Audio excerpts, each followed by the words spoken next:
no permitiendo hacer un estudio más detallado para poder comprender en sí lo que es el osciloscopio como tal, ¿sí? Por un lado eso. Por otro lado, prácticamente todos los estudiantes quedarían con exactamente los mismos datos.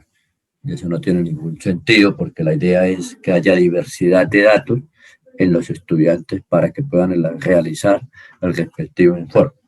Para eso he decidido cambiarla por una práctica que se hace en la universidad como tal y que nosotros la podemos hacer desde nuestras casas. Es el caso del péndulo simple. Solamente se trabajará lo que es lo correspondiente al péndulo simple. En la universidad se trabaja lo que es el péndulo simple y el péndulo reversible, ¿sí? Pero el péndulo reversible es mucho más complicado de lo que parece para realizarlo en la clase. Pero sí podemos realizar lo correspondiente a lo que es el péndulo simple. ¿En qué consiste el péndulo simple? Bueno, ¿y por qué lo escogí? Porque el péndulo simple está dentro de esos temas que ustedes ya están viendo como tal, o al menos van a empezar a ver esta semana, ¿sí? Que es el movimiento armónico simple. Como ya está dentro de esos temas que ya se han empezado a ver, pues simplemente es más fácil comprender el proceso teórico y por ende ir a la par la teoría con la práctica. Pues bien, voy a compartirles pantalla para mirar en qué consiste esa práctica como tal.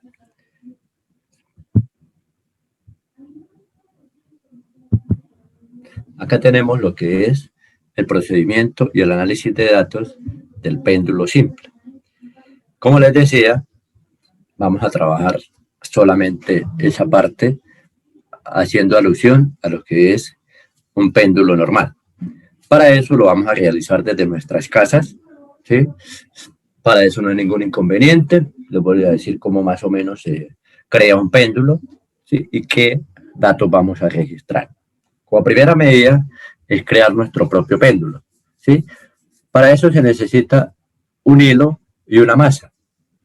Ese hilo puede ser un hilo cualquiera de costura, de zapatería. ¿Cuál es la condición que se debe tener en cuenta para el caso del hilo? Que sea inextinguible. ¿Qué quiere decir inextinguible? Que no se estire. Entonces, el hilo que óptimo para eso son los hilos en los cuales se utilizan en máquinas de coser, por ejemplo, hilo normal, el que nosotros utilizamos para pegar botones y cosas por el estilo. Esos hilos pueden servir. Y como masa, algo que sea apto para ese tipo de hilo. ¿Por qué? Porque no podemos colocar una masa grande, pesada, a un hilo de costura, ¿sí? Caso contrario, no podemos colocarle una masa muy pequeña a un hilo que sea un poco más grueso. No recomiendo utilizar cordones, ¿sí? Porque el cordón de zapato a veces viene muy rígido, ¿sí? Entonces ya deja de ser un péndulo simple y tiene otra tendencia de péndulo. Y entonces siempre se recomienda que la masa que se coloque a ese hilo que sea como acorde con ese pequeño, perdón, con ese hilo. Se busca un lugar donde pues, pueda colgar el péndulo. Ese lugar, primero que todo, debe ser un lugar rígido, ¿sí? Tampoco se puede, digamos, en una cuerda de que haya de pronto en sus casas para colgar ropa. ¿Por qué? Porque la cuerda también tiene proceso de vibración. Entonces tiene que ser en un lugar completamente rígido, ¿sí? Por ejemplo, una puntilla que sobresalga en el marco de la puerta, ¿sí? ¿Por qué? Porque la otra parte que también es importante es que el péndulo pueda oscilar libremente. Cuando hablamos de que pueda oscilar libremente, es que haga el proceso de vaivén. ¿Para qué? Para que a la hora de que se dé esa oscilación, el péndulo no golpee y sea interrumpido su proceso normal de oscilación, ¿sí? La distancia como tal, desde dónde hasta dónde se mide, que eso lo vamos a ver un poco más adelante, en el numeral 6, ¿sí? Para registrar bien o mirar bien cómo es que tomamos las distancias. Cuando ya esté el péndulo colgado, le damos un pequeño ángulo. Ese ángulo no lo van ustedes a medir, pero la idea es que no sobrepase los 15 grados. ¿Sí? Le dan ese pequeño ángulo y lo sueltan. Y miran el tiempo que el péndulo tarda en dar 10 oscilaciones. Entiéndase por oscilación el tiempo que tarda el péndulo en ir y en volver. Entonces, cada vez que nosotros tenemos un péndulo, siempre tenemos una característica y es que él tiene un tiempo de oscilación. Cuando hablamos de tiempo de oscilación, ¿a qué nos referimos? Al tiempo que tarda en ir, llegar hasta el otro extremo y devolverse hasta el mismo lugar. Esto es lo que conocemos como la oscilación. Lo que se hace es permitirle que vaya y vuelva por 10 veces. Aquí el ángulo se mide con respecto a esta vertical, que este ángulo θ sea menor de 15 grados. Ahí tenemos entonces ese pequeño ángulo, se suelta y se mira el tiempo que tarda en dar 10 oscilaciones. Cada estudiante, como cada estudiante va a hacer su propio péndulo, ¿sí? Van a registrar tres tiempos, ¿sí? Cada estudiante registra su propio tiempo cuando estamos hablando de 3 estudiantes. Si estuviesen 2, pues 2 tiempos. Si estuviesen 4, pues 4 tiempos, ¿sí? Entonces, cada estudiante registra su propio tiempo. Este tiempo, como cada estudiante registró su propio tiempo, lo que van ustedes es a tomar el tiempo promedio.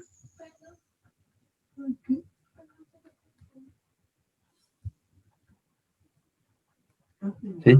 Cuando hablamos de tiempo promedio, ¿por qué? Porque la idea es que todos hagan un mismo registro de distancias, que es la parte que voy a explicar. Como cada estudiante va a registrar su propio tiempo, cada estudiante también va a repetir esos 7 distancias de manera simultánea, de manera que queden los datos similares. Me explico. Cuando nosotros hablamos de distancia, ¿de dónde a dónde se mide la distancia? La distancia se mide del extremo que está sujeto hasta la mitad de la masa. Esta distancia es la que nosotros vamos a llamar L. Esa distancia L que nosotros tenemos acá, siempre es recomendable empezarla entre 25 y 35 centímetros. Es decir, la longitud inicial que oscile entre 25 y 35 centímetros. ¿Sí? Y para el número que dice, para el numeral 6, lo que hacen ustedes es el incremento. El incremento, que lo vamos a llamar I, que oscile entre 8 y 12 centímetros. ¿Qué quiere decir eso? Que ustedes primero tomaron, por decir, 30 centímetros. ¿Sí? Tomaron el tiempo de las 10 oscilaciones. Listo. Ahora, ¿qué hace? Cambian la longitud. ¿Cómo la cambian? Dándole un incremento. Ese incremento debe ser constante, siempre el mismo. El rango entre 8 y 12 centímetros. Ese valor lo deben incrementar los mismos 3 estudiantes del grupo. ¿Para qué? Para que todos queden con las mismas distancias y por ende todos tengan los mismos, se espera que todos tengan los mismos tiempos. ¿Sí? Porque eso es lo que se busca, experimentar, que independiente que estemos en diferentes lugares, o eso es lo que se quiere de pronto concluir, si realmente se cumple de que el periodo del péndulo depende realmente solamente de esos 2 factores que vienen en la parte teórica. Entonces acá, en este numeral, lo que se hace es repetir el mismo proceso 4 y 5, pero ahora cambiando la longitud, incrementándole un valor constante. Ese incremento que se haga, que siempre sea el mismo, o al menos que ese incremento que ustedes vayan a hacer cada vez que vayan a tomar una nueva proceso de oscilaciones, que sea el mismo para el grupo, ¿sí? Para el grupo de trabajo, los 2 o 3 estudiantes. No sé si hay alguna pregunta hasta el momento.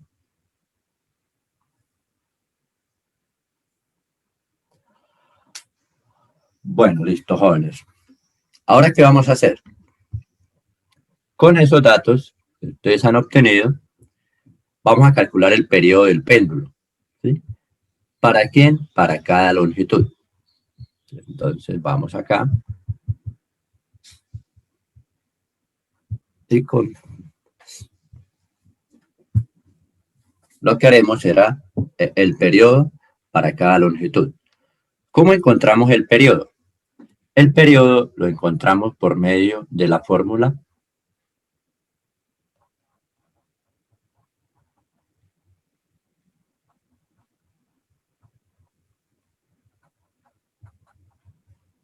T, que es T mayúscula, es igual a T, que esta T hace alusión al tiempo de las 10 oscilaciones dividido sobre el número de oscilaciones.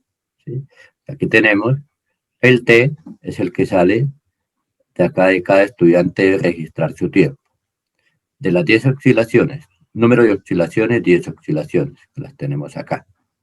Entonces, eso es lo que nosotros haremos, el tiempo de 10 oscilaciones.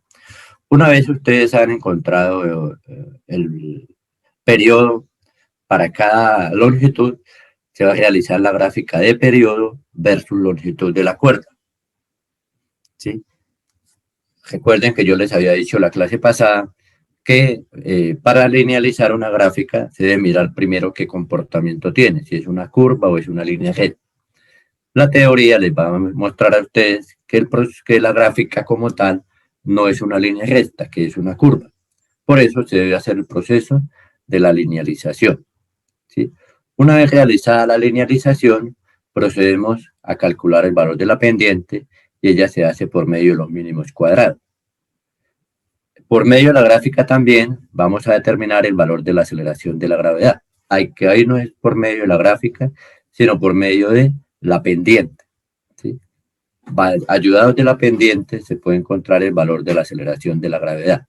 Y ese valor que les dé lo van a comparar con el valor teórico. El valor teórico de la gravedad es aquella que ustedes conocen, 9.8 metros sobre segundo cuadrado. Ese es el proceso que ustedes van a realizar hoy. La primera parte es el procedimiento, la segunda parte es el análisis e interpretación de datos. No sé si haya alguna pregunta.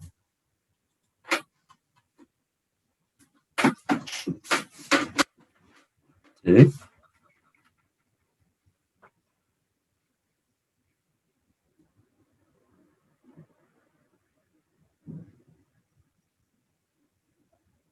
Profe, qué pena, ¿me podría volver a explicar cómo se hace el periodo? Para calcular el periodo, Sí, profe. es este que aparece acá abajo, que es T, que hace alusión a la T mayúscula, es la T de periodo, y la T minúscula hace alusión al tiempo. ¿El tiempo de quién? De las 10 oscilaciones que nosotros tenemos acá.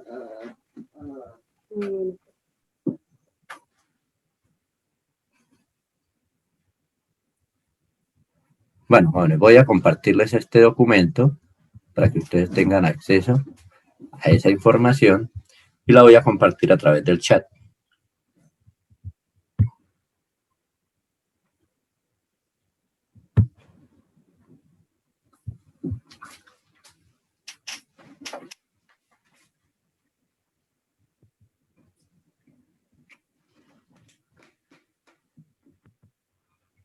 Listo, jóvenes, ahí aparece péndulo simple. Bueno, jóvenes, cualquier cosa yo voy a estar acá presente si hay alguna pregunta y con gusto se la respondo. Si necesitan de pronto retirarse un momento, no hay ningún problema, ya que para hacer la práctica como tal no lo pueden hacer directamente sentados, sino que tienen que estar de pronto desplazándose para registrar tiempos